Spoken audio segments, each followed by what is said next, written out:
Professor Dr. René Schmidpeter is going to help us understand the world more, right? Because here we are leaders who are going to move the boundaries and, change the world for the better, and we have to understand the world's problems and what does it have to do with ethics, right? He is going to make the connection between personal and organizational ethics, and also between organizational ethics and sustainable success. Professor Dr. René Schmidpeter is coming from the Cologne Business School. He is a world traveler in what he does, and he is an expert in sustainability and ethics. And who else would give a better speech about ethics and sustainability for the better economic and social world. Thank you for this nice introduction. I'm always glad to be here in Bled because it's a very special place and there's very special people coming here. I of course prepared a presentation. Can you hear me? Yeah. But after the two excellent speeches before, I maybe give a small comment on those. Yeah. So otherwise you might not understand my presentation I give later. Because I'm a child, so I believe everyone of us stays a child, so I'm not so much into this complicated ethical thinking as our first speaker, and I'm a fighter as well, so I have the energy to fight for my ideas, and I think both is very much enough to change the world. So I just want to make a short comment. The first presentation was very rational, very Western European. Yeah? We started with the Greek philosophy. The second one I would judge is very also related to Asian philosophy, Taoism. They always start with themselves. And that makes ethics even more complicated. Yeah? You have the Eastern world, which always starts within himself, looking inside and then developing to the outside, whereas the Western rational world is always trying to build big theories and then come up with some solutions for some dilemmas, and even for 300 years we didn't come up with a solution, which makes it very difficult to talk about ethics. When I ask my students, I always ask, who is against human rights? Nobody? Very good. So we can finish our ethics course because we are all good people, nobody really wants to hurt somebody. So I think this is really, you should take in mind that we are not behaving in a wrong way because we are bad people. I don't believe in this, and also you would say everyone is a hero, but somehow the results we get are not as we expect them sometimes. Yeah? There's scandals you already mentioned. And I'm basically, because I have an investment banking education and then a philosophy education, I'm trying to think completely different. Yeah? That's the idea, because the philosophy doesn't really come up with some solutions, and also the banking theory doesn't come up with it. Maybe a small last example for this, and this shows why we need to think a little bit more out of the box. I just got a call because somebody in North Korea knows that we have an ethical congress here. So they said, okay, a lot of nice people here. And as you know, the North Koreans sometimes are not so nice people. Right now they are behaving well, but sometimes they are not. And they said, okay, we got somebody. Yeah? In Europe, a tourist, we just caught him and we put him to jail, and within the next 10 minutes, at 5 o'clock your time, we're going to shoot him. But there are so many ethical people here. Now we come to this ethical series again. Just present one of those nice people here who is willing to give his right arm. So we go out and cut your arm and send it to North Korea, and you will save a life. Who would be willing to do it? Hands up. Our assessors should do it.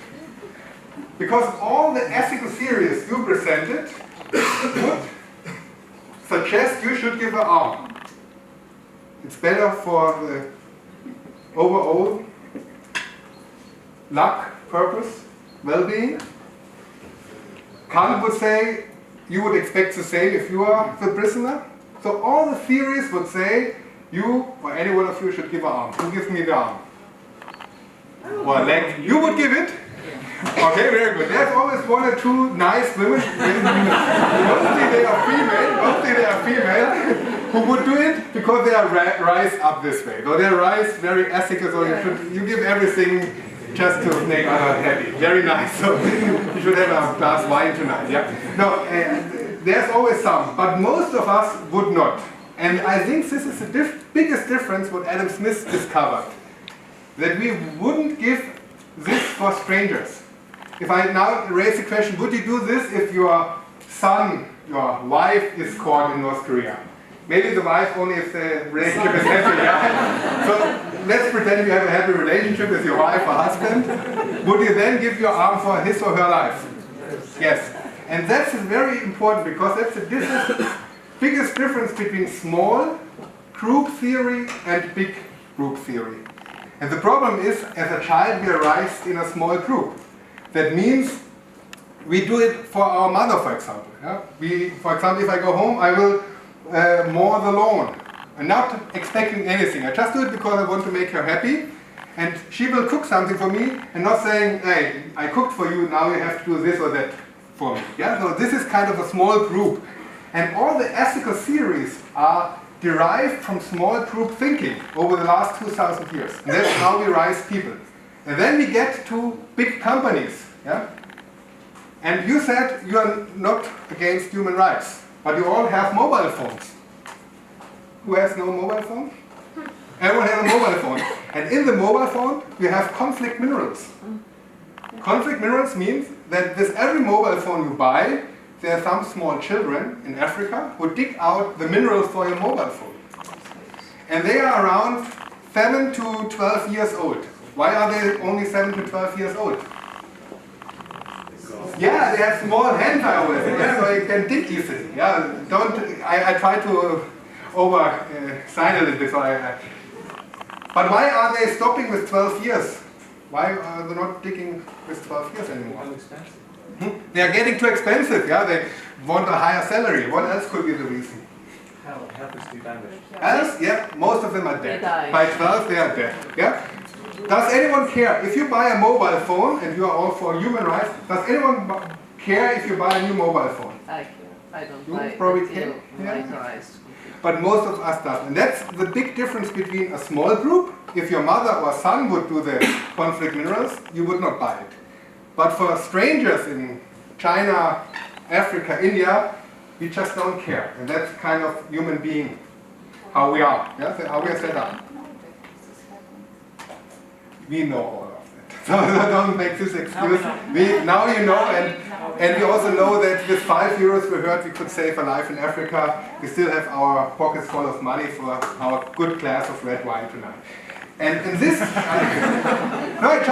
just want to be a little bit proactive, yeah, or provocative, because ethics is not so easy, because it's a big misfit how we discuss things and how we behave. And that's what Adam Smith found out. He wrote the first book, as you mentioned, about the empathy. He thought the more empathy people have for each other, the more or the richer their society gets. But he found it's not true. That's why he wrote his second book about the market. He says, okay, if the empathy is not enough, the second best thing to make everyone better off are the markets. He never said that the market is the best ethical instrument to lead human behavior, but he said, if empathy is not enough, like in a family, the only way how you can make people to interact in a positive way is the markets. Yeah? And that was his solution to a lot of ethical problems. So I would just say that's why moral philosophy changed into an economic thinking. And this economic thinking was quite successful over the last 200 years. So just that you understand me, I'm a child, I'm a management scientist, and I'm a fighter for a management theory, a new management theory. Because also what social science shows that most of the actions of people cannot be explained by the cognitive theories, which we have just presented, but by structural theories. Yeah? It's more important in which kind of structure you are set in order to explain your behavior than your actually psychological mental state. Yeah? And that's why it's so important that we change not the human beings, which of course is the first step, but that we change our organizational theories and our businesses. And that's what I'm trying to do. I'm not trying to change you, because I believe you are all good people, so I trust in you. But I see that some of you might be in a structure which don't or doesn't assist you in order to achieve your personal goals in a way which is in alignment with the company. And that's what we need to change. And that's actually happening right now in the field of sustainable management. And now I come back to my presentation. Yeah? But I just want to give you this brief comment so that you see that I somehow agree with the theoretical theories which were presented here, but I'm not sure whether they are addressing the right questions. So and this might bring a little bit more provocative thinking into this discussion, which I hope is good. I got 3 questions. First of all, which are the most current sustainability issues that trouble the world and Europe? And as you can see, that's how many people lived in our world over the last 6,000 years. You can see on the Earth we had always around 200-500 million people. And we never had the power to really change the planet Earth. Yeah? Whatever we did not really affect the planet Earth because the nature was strong enough to recover all the time. But in the industrialization, where we came up with some inventions, what were the most important inventions that explains why the population rise up like this? Steam engine, yeah. So we used coal and machines to do our work. So a lot of people who originally did the farming and everything had enough time to do different things, so they could invent further things. So that was very important. Second thing in the health, what was hygienic. So that we found out about germs, yeah, which can kill you. In the Middle Age, if you went to a doctor, it was a very bad idea. It was worse than not going there, yeah, because he put his hands in your wounds and you just died by an infection, yeah, because he didn't know about germs. Yeah, that's what we invented here in this time. And then there was somebody who also invented a medicine against germs, which is penicillin. Yeah? And that's also interesting. The only thing you need to raise the life expectancy is knowledge about hygiene and you need to have antibiotica. Then you can rise it up to 70, 75 years. All the high-tech medicine is not really necessary. It's only prolonging life maybe by 2-3 years in the end. So all the billions we spend in the health system might be not waste in an individual case, but really antibiotica is most important. And that's already getting now a problem because we are using it in the wrong way and we are running out of antibiotica which still has an impact. And Adam Smith lived right in this time, yeah, and he invented also the idea of specialization, yeah, differentiation, so that everyone does, as you said, what he is best in and then exchange with others. This is a very powerful theory which made economic exchange possible. It made possible that people have enough freedom to invent new things and to really do things that they are best. And to be precise, this market economy was very good for our societies because I would not have liked to live in any time before, yeah? Because we would have died with 30, 40 years, women even earlier, we wouldn't have enough to food, we would have no education, and so on. So this actually changed, it was a game changer. The theory of economics, but also the inventions and all the nutrition we then invented, especially the fertilizer, in order to produce enough food. And this already shows that the society, the structure we are living in is only 200 years old. And all the books you were mentioning were written before. So please do not expect in the Bible or anywhere to find the solutions for this latest problem. Because the people before did not have the problem that they are changing the world by their behavior. And that's exactly the biggest problems we right now have. We have 3 big problems. Climate crisis, everyone knows about it. But actually this is not the biggest problem. So don't be afraid of the climate crisis. Something else will kill you before. So that's my message. What will kill you before? That we are running out of nitrogen, yeah, and phosphor. That's what we need as fertilizer for the food production. Yeah, and phosphor cannot be subsidized by anything else, and we run out of phosphor soon, which means we will not have enough food anymore for the whole world. And what is even worse is biodiversity loss. I'm not sure about Slovenia, but in Bavaria, in Germany, We lost over the last 10 years 40% of all species, and nobody really knows what these consequences will have. Yeah? It could be that one bee we desperately need for our food circle dies tomorrow, and then within the next year we are all dead because the whole biocycle will break down. Nobody knows. So this is the biggest risk we have right now, biodiversity, which is interesting because a lot of companies not even think about biodiversity. They all start now thinking about climate, but forget about nitrogen and especially biodiversity. But this is just to give you an idea why we should think about those issues. And this is all because we are now coming to a level where our behavior not only affects other individuals, but the whole world as such. And this is also why it's so interesting to go to Eastern societies, because they have a pretty good laboratory there, what it means if you change your society that you not even can breathe anymore. Yeah? So like in China and so on. So they are very open to these ideas. That's why I'm now spending more time in Asia than here, because they are much more open to change their way of sustainable management, because here, to be honest, we live in a paradise still, yeah? In Slovenia, but also in Austria. The United Nations came up with 17 goals, and the idea really is not only the governments are signing contracts right now to do whatever they can to achieve those goals, but also business is now more and more pressured from governance, but also by civil society, to find strategies how to reduce poverty, how to reduce hunger, how to invest in quality education. And so we have a pretty good now understanding what we need to survive.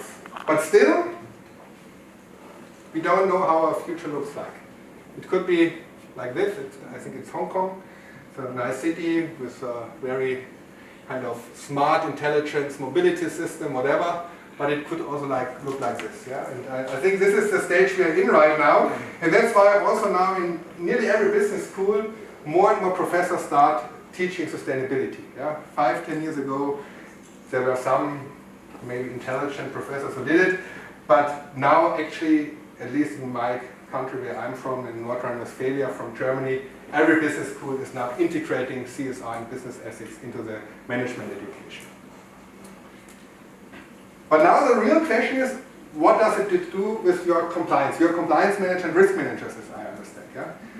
So you have a very well established and developed field. And I just was asked to give an interview in the German compliance magazine, and I was very critical about compliance management, how it's done today. Why? Because most of the work you're doing is value protection. Yeah? It's avoiding negative impact.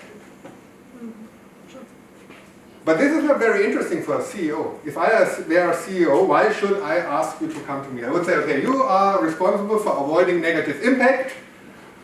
Once a year, please come, tell me what you're doing. Next year, you come again.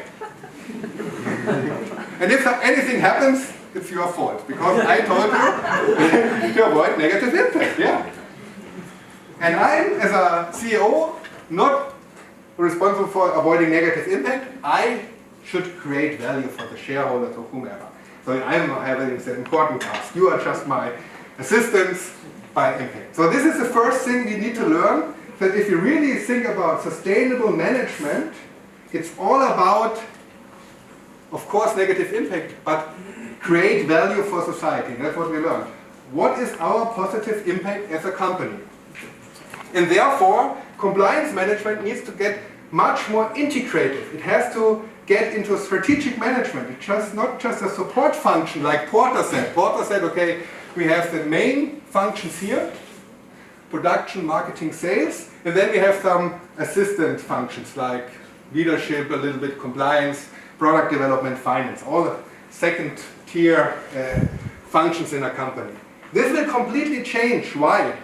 Because this original process will be done by algorithms, by computers, by artificial intelligence. I was in Taipei, which is one of the head of IT companies. This will all be done not by human beings anymore, yeah? By robots which produce. Marketing is already done by algorithms. You probably know Amazon and so on. So there is hardly anything we human beings can do. And this is changing the whole way how we need to set up a company. We have to much more focus on those formerly second-tier functions. Yeah? But that's not in a management textbook. This is the old Porter model, you probably know. The United States still refer to this model, but in order to really create value, we have to say, okay, where can we as human beings add value? We can do it by leadership, as we just learned, yeah? To become strong leaders, so that the computers and robots not lead us, but we lead them. We need to, of course, have a compliance and business law, which is kind of ethical reflection, which is not focusing on negative impact avoiding, but really to value creation. We need a new product development where we have creativity, therefore we need freedom. Yeah? As you said, you need to have people which are not stressed out, otherwise you're not creative. And we have a different idea of finance and controlling. And we have a conference in November in Cologne, and 80% of the practitioners and people who are coming from finance. Because they are all telling me the old financial model is dead. It's not working anymore, as we learned in the financial crisis. And they are desperately now thinking how to develop new KPIs, new measurement systems in order to get to a new strategic understanding of what is the purpose of a company. Yeah? Therefore, and that's what I'm doing, is we really need to completely change the way how we teach business administration and management. Yeah? We have to put it from head upside to the foot again. Yeah? So that's what I'm doing. And one example that really shows it, yeah, because 10 years ago, I'm from Ingolstadt. I'm born in Ingolstadt, Germany. I was always criticizing this company you probably know already. Not because of the ethical misconduct, because I didn't know about it. I said you have the wrong strategy. Because if I look to the company in the market of the future, you want to sell the cars to China, to Shanghai, those mega cities. I cannot believe that they need those old cars which we all have outside here. Yeah, because if you live in a city with 130 million people, it's pretty clear there should be no smoke coming out of the car. Yeah? And they will all say, oh, we don't need this, blah, blah, blah, blah. You know, it's probably all in your compliance journals. And some people say, oh, there were some people ethically wrong. And I said, I don't believe this. Why should the people at Volkswagen be different than at BMW or anywhere else? I don't believe that they are criminals. What I believe is really that the company still has the wrong strategy. Yeah? If you have not the products what the future markets need, yeah? And you put so much pressure to your managers to say, but you have to be anyway successful, they start to cheat, and anyone would do. Yeah? It's like in a soccer football game, you probably know this example. Which team is starting to play foul? The good or the bad one? The bad one normally, yeah? Because the good one, if there's no foul in the whole game, will win the game.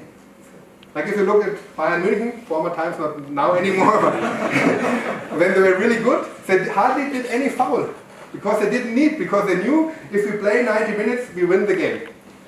And the team which is not as good as the better team starts to foul. And though that's why it's the most important thing, if you really want to live up and build an ethical company, is to have the right strategy. And if this is right, as you as a compliance officers should avoid those scandals, you have to tell the board of directors, then I have to develop the company strategies together with you. And not only meet once a year, I have to be part of the value creation process.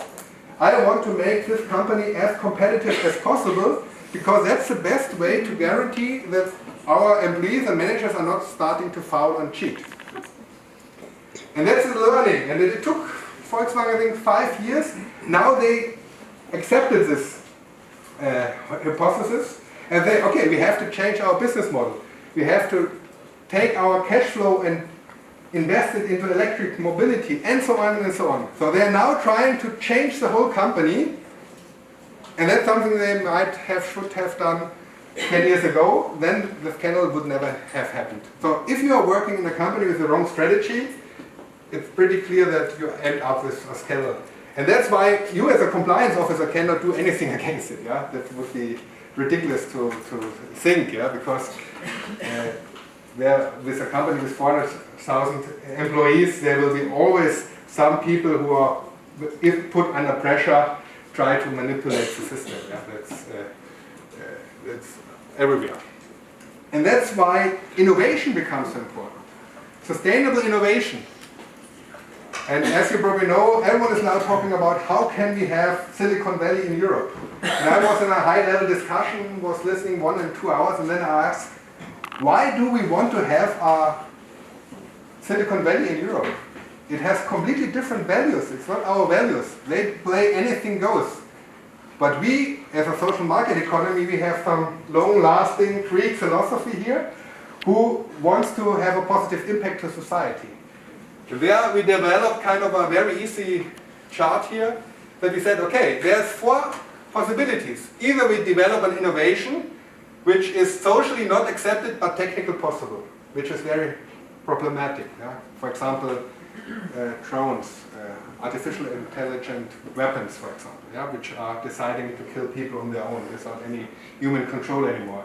And they are developed right now. I have a nice movie I don't show you because it's very scary. There we need some political action, of course. There we have to try to find regulations and ban those weapons as soon as possible. Then there's socially not accepted and technically not possible innovations. We don't need to care so much about it. Why? Because they're technically not yet possible, so we watch. Then there are technical possible and social desired technologies, like penicillin, antibiotica. This is something which is already on the market. You cannot make a lot of profit because there's a strong competition. But what's now interesting for entrepreneurs and companies is really to invest in socially desired but technically not possible technologies, innovations. And that's what's called sustainable entrepreneurship. That's why we need to have more entrepreneurship in the big companies again. Yeah? It's too bureaucratic. Yeah? They are just focusing on this and trying to scale this and make a lot of money. But what we really need is to change the strategy in order to develop products which are not now technically possible, but socially desirable. For example, cars who clean the air. Yeah, that was an idea I brought up, and now some take it over. Because I said, we're always discussing to reduce the smoke that comes out of the car, the CO2 or whatever. But why do we not think in a positive way? Why is not somebody developing a car which is cleaning the air? We all would like to have such a car in our city because it has some positive impact. And this really shows you the different thinking if you go away from trade-off thinking to a more holistic, Taoistic, Asian thinking, where it's never the trade-off which is impossible, but the richness and fullness in life we have within us. Yeah? So it's basically a completely different thinking. And this thinking really brings together, I think, Western and Eastern thinking, but I come to this later. And that's exactly now how your personal ethics go together with organizational management. But if you have the wrong mindset, it won't go together. Because if you always start with a trade-off, in the end, there's no solution for it.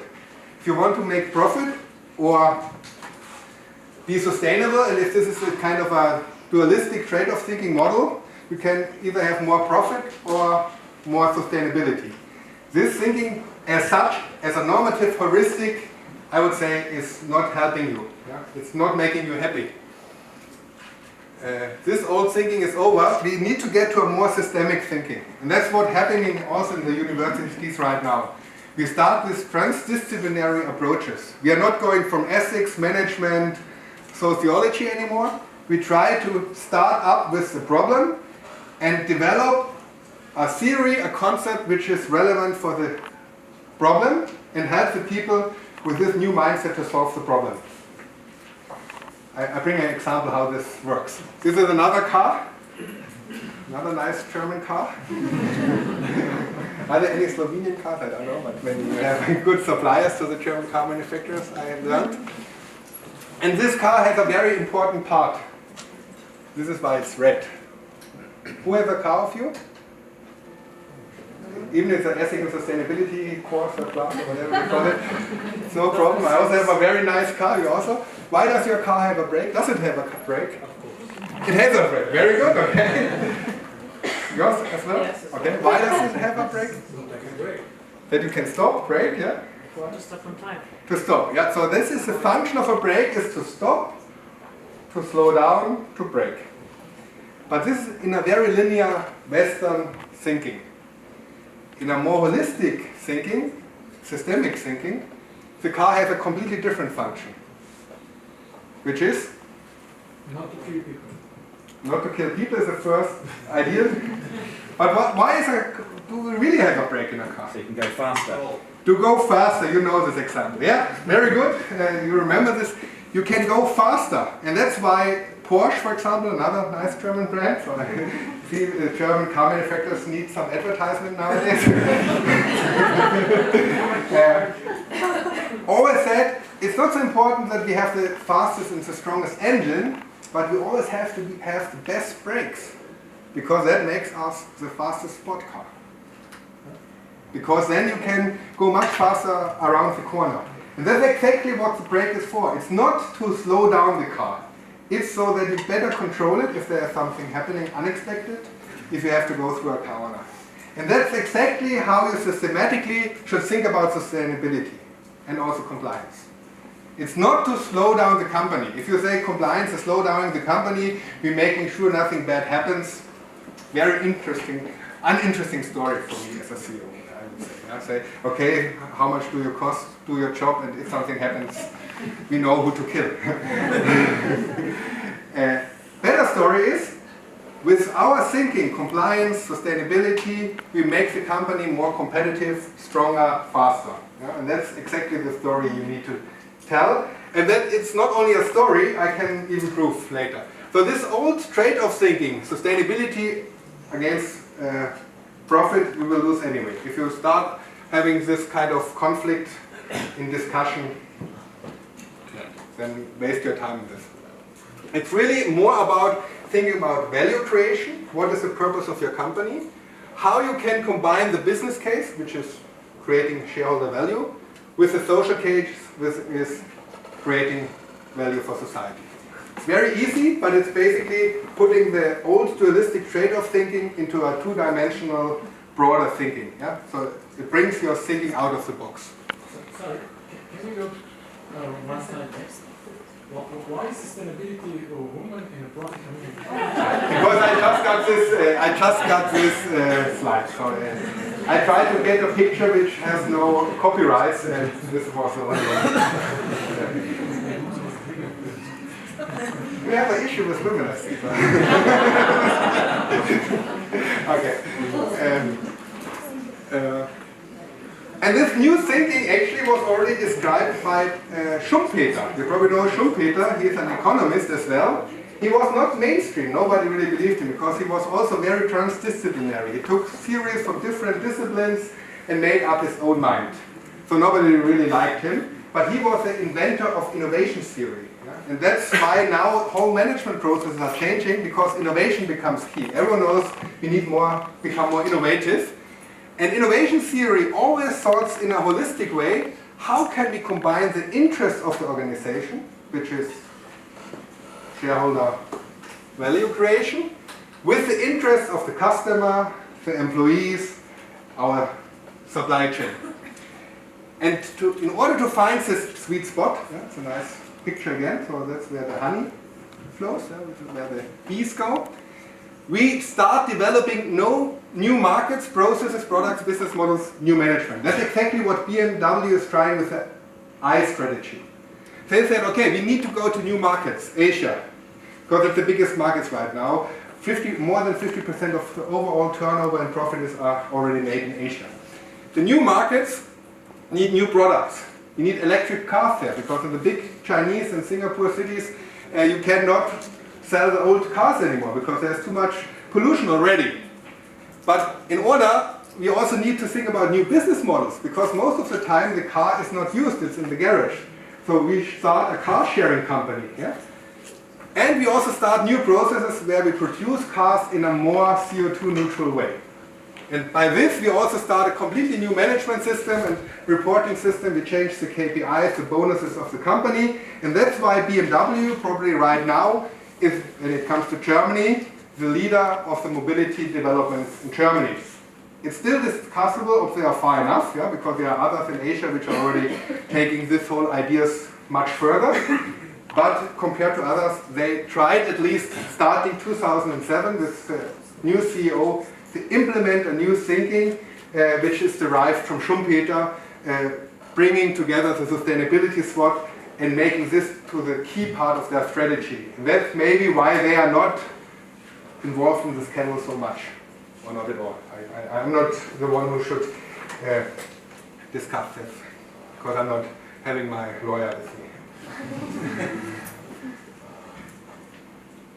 Yeah, and now you can, of course, now you have a clear understanding with what was the second presentation. If you change how you modulate, construct the world away from an old trade-off thinking towards a more holistic, integrative synergy thinking, systemic thinking, you start seeing the world differently. And then you can start to rearrange the management systems. That's happening right now.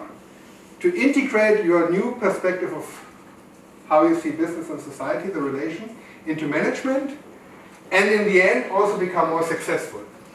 And that you become more successful is already proven by empirical data. That's the good news. There's a lot of studies also from very economic institutions like Sloan Management Foundation, Ecom Research, University of Oxford, Edelman Trust Barometer, who shows you what? 93% of the CEOs already think sustainability is essential for business success. Though the CEOs already start learning that this new thinking, away from the old trade-off, more to a holistic thinking, is not against their business interests, but is driving them. More than 60% of the top managers already say sustainability contributes to profit. So there is no trade-off. If you are sustainable, you make more profit. And 81% of the CEOs already think that sustainability is very important to protect your reputation or even make your reputation higher. And now if it comes to the crisis, you can even see that those companies who already have integrated this sustainable management thinking only lost 43% of their market value, other 50%. And in Germany, we always had a very competitive market, which means those who were not sustainable and lost 50% of their value are out of the market already. And only the sustainable companies survived. I could bring you couple of examples to show why the sustainable companies have survived the financial crisis. And if the next financial crisis comes, and I'm sure it will come, it's only good if you are a sustainable company, because this raises your expectations to survive the next crisis. You also can see that during the crisis, non-sustainable business lost 2 billion euros, whereas more in average than the sustainable ones. And this is, I think, the most important studies, 90% of all meta studies show that there is a clear positive correlation between sustainability and profit. And they can even show not only the correlation, but also how it works. If you treat your employees good, they are happier, they are friendlier towards the customer buys more stuff, and you raise your turnover. And 80% of all studies, and I was just in Asia, there's a lot of studies now done in Taiwan and China, which clearly show that sustainability has a positive impact on the stock price. And that's exactly why the investor relations and the investors now starting to invest in sustainable management. Green finance, social responsible investment, that's the next business model for the financial industry. That's why, for example, PIMCO, the biggest German asset company, is now investing not in coal, for example, anymore, in oil. They're going completely out of this. Yeah? Not because they want to save the world, but because they learned that you make more money by investing in sustainable business. They now, right now, invest 50% of their overall assets into sustainable business. Why only 15%, not 100% if it's superior?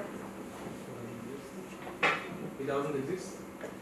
Yes, there's not enough investment. That's what I'm trying to tell my students. Please start a a sustainable company because there are so many investors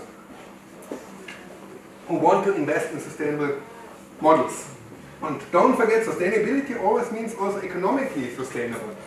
I just went to a bank and told him, yeah, I want to have a sustainable banking account. And he said, oh yeah, you can have one, but you get less interest. And then I said, this is not sustainable. Because sustainable means also to get the same amount of interest or even more. And then he looked at me, I think you're still thinking in the old trade-off, so I will not open a banking account at your bank at all, because if you think this old trade-off thinking, you won't exist in 5 to 10 years. This, my money is not too value for this. And there's another very good study. Yeah, please. How do you measure which companies are sustainable or which are not? Okay, this is of course a tough question. What they did is they took the overall market and then they took, for example, companies who are listed in the Dow Jones Sustainability, so the leaders in the branches. So they took different indices and different analysts' opinions and put the most sustainable in one group and the others to the other group. Yeah. So it's opinion based, yeah? It's opinion. They have specific criteria for this, of course. Different criteria, different stock index and different criteria exist, and you can use different examples and different combinations, but all show the same results. So those companies who are not sustainable are less profitable, put it in this way. The most important studies in this regard, and that's good that you are asking, is Harvard Business School. What they did, they said, okay, there are 4 different examples of companies which do exist. First of all, companies who are not interested in sustainability at all, like oil companies drilling out oil and selling it to the world market and trying to do it for as little cost as possible, make as much profit as possible. That's here. If you compare the risk you take if you invest in those kind of companies, you end up having minus 3%, which means you still make money, but the risk you take is 3% too high. So you do not get the return for the risk you take. You as an investor, would you invest in those kind of companies? No, and they stop investing. Yeah? Like I said, PIMCO, now Allianz, the biggest German insurer, goes out of insuring coal. They're going out of all this business, not because they want to save the world. They're kind of the same managers as like 10 years ago. But they learned by ethical, but more by economic reasoning, that this kind of business models are old school and you should not invest in this anymore. Secondly, those companies, and that's 80% of the companies. So most of the companies somehow learn, okay, this kind of old models doesn't make sense. Some cannot get out of this business because that's the only thing they can do. So let's do it. The market will kick them out anyway because they will get not enough investments anymore. Those companies are regular companies, you probably all know, which are doing their regular business they learned over the last 50, 100 years, and they try to green a little bit. Yeah? So they start having a CSR report, maybe do some health exercises for the employees. So they are trying to get a little bit greener. So what they already learned is that green is good, but they not really know how to integrate it into the business. So they have a brake but not installed it, but they have it in their hands. If you look at those companies, they make market average, which is of course very easy to explain. 80% of those companies are like this. So if you invest in those companies, you end up with nearly market average for the risk you take. Now we come to the more interesting companies. Those are the completely greenish. You probably know them, the kind of organic coffee shop where everything is very green, even the employee comes with a bicycle, doesn't even have a car, and sometimes I don't even go there because I feel not green enough to buy them. But a lot of my students actually found such a business. They start such a business because the young people, as we learned, they are stressed out, but on the other side they also are very much still have their values and try to save the world. And then I go to them and say, okay, I understand your business, you do everything as sustainable as possible, very nice of you, but what about the profit? And then they say, oh, I'm not doing it because of the profit, you shouldn't talk too much about profit, but if you really talk to them, you realize they make a lot of profit. Because this kind of green models are 2% above market average. So if you now start a bakery, would you start a Organic bakery, a sustainable bakery, or old-fashioned one? Yeah, of course. Because you want to save the world or because you want to make money? Both. Yeah, that's the right question. Both. That's away from the trade-off thing. You can have it both, and that's exactly what you're saying. You can become the superhero, saving the world and making money. Yeah, that's exactly the story you need to tell the young people. Because if you tell them, yeah, you can save the world, but then you end up as a very poor person, it takes a lot of effort to motivate them to do it. Yeah? But if you say, yeah, start a new company which is really taking those world challenges serious. If you start a company which is cleaning water in India and you say solves the water problem in India, is that good for India? Yes. Yes? Good for the world? Yes? Would you make money with it? Yes, of course, a lot of money. Every Indian would give you a lot of money to get clean water. And then the most interesting part comes here. That's also related to your second presentation, actually. It's those kind of companies who say, normal companies, yeah? They are like BMW, BASF would be examples for this, who say, okay, we cannot be sustainable in every regard. Our managers will still have mobile phones, which is not so good as we learned from critical conflict minerals. But in the core processes, that is what we tried as our business purpose. We tried to develop new mobility systems, like the Project I. We want to come up with new chemicals which are good for society, nanotechnology, where we can use new chemicals, for example, to make the car engines less fuel consuming. Yeah? So trying to be as innovative, as I said, to come up with socially desired innovations, to really find out what we are best in, focus, and try to make it sustainable. That's called the materiality analysis. Do only those things which you are best in and trying to have the biggest impact, positive impact. Those companies already make 6% above average compared to the risk the investor takes. Yeah?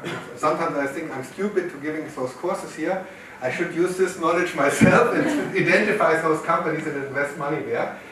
And believe me or not, some of the major private family offices and so are already using this kind of thinking to invest the money to save the world. Maybe. We cannot look into their brains, but at least they make money. And this is good because it's re-changing the whole financial flows in our society. And this is approved already. So whenever somebody says, oh, sustainability, compliance is too expensive, we cannot afford, I would say, bring me the studies which show this. I have a pile of other studies which show quite the opposite. And this means the current business models all get under pressure because we have scarcity of resources. Yeah, the oil, the minerals are getting out. The next thing we are running out is sand. You probably know sand. We need to build concrete. We need billions of new houses in the world. They are all built out of concrete and you need sand for it.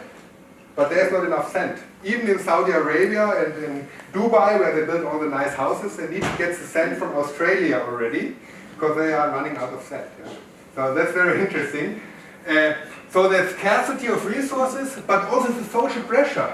Because the young people, and this happens now over the last 5 to 6 years, are thinking more and more in these new dimensions. They don't believe the old stories in the management textbooks anymore.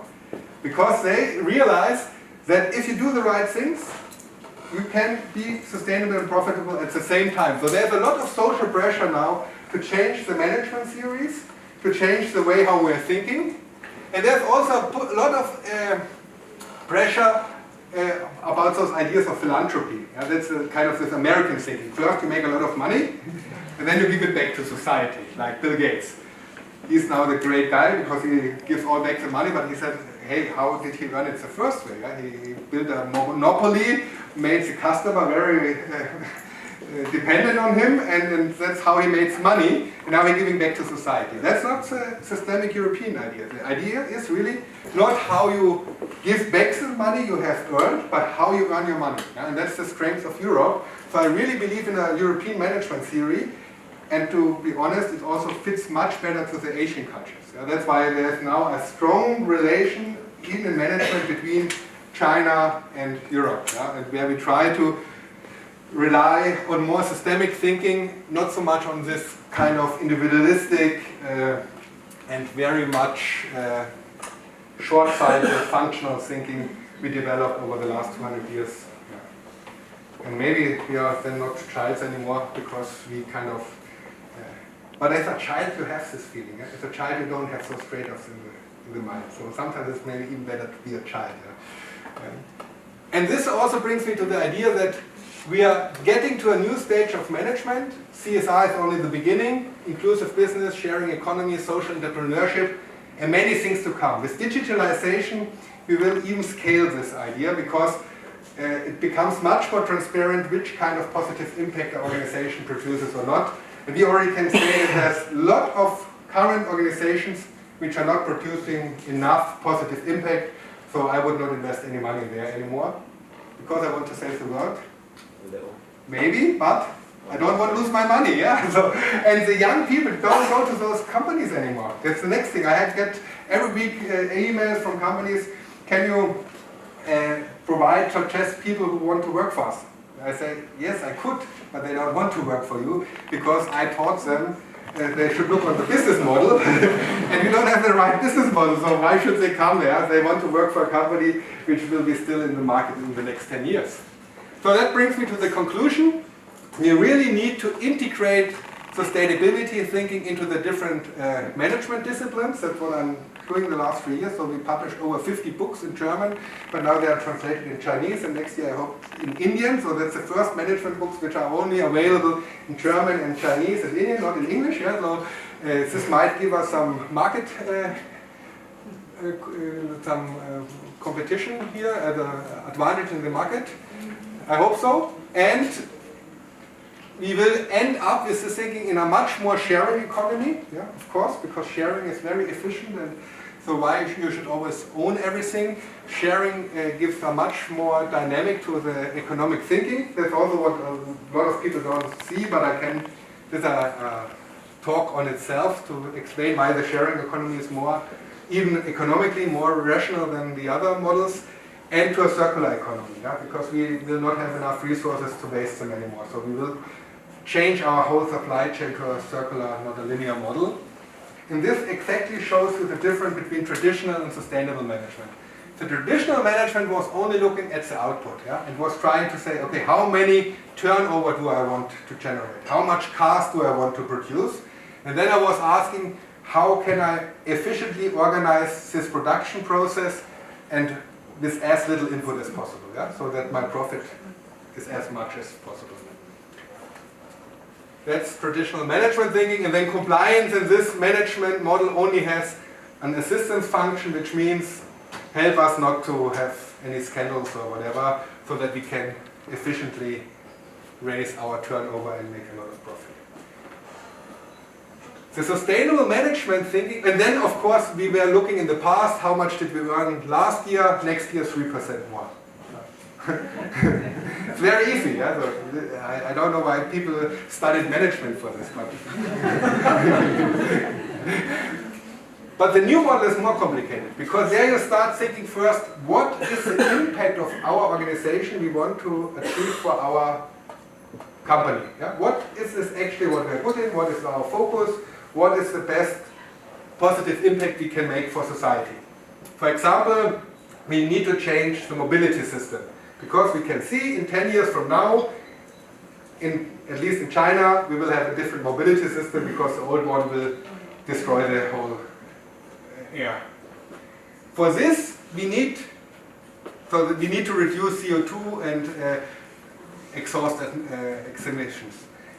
Therefore, we need a different system, yeah? We need a different mobility system. We need neither kind of a new underground, or we need kind of smaller cars, electric cars. So we have to think about an innovation, how to change the whole mobility system. The same is true for energy or finance and so on. So all our branches, industries have to change to become sustainable. And then I think, okay, if we need to change our mobility system to our electric car system, what kind of products do I need to produce in the future? That's electric cars, of course.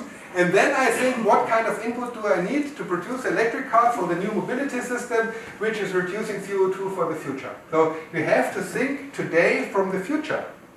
That's not linear thinking, because you have to first imagine a future you want to live in.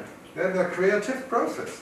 And that's what top managers are paid for. They are not paid for telling every 3 months the profit. I said they are overpaid for this. I could do it. Give me the book and I tell to the investors we made more profit. Book. That's something somebody else can do. But a top manager really need to have this imaginative, creative process to think today from the future, come up with a business model which is fit for the future. And that's something, unfortunately, a lot of business schools don't teach. I think, and I'm also from the outside, Bleed is different here, yeah? Because Bleed already here at EADC already introduced this kind of art, creativity, leadership program 30 years ago, as I learned. So there's already a good, I would say, place to come up with those new management models. That's why I'm also here. Last but not least, and then we might have a discussion.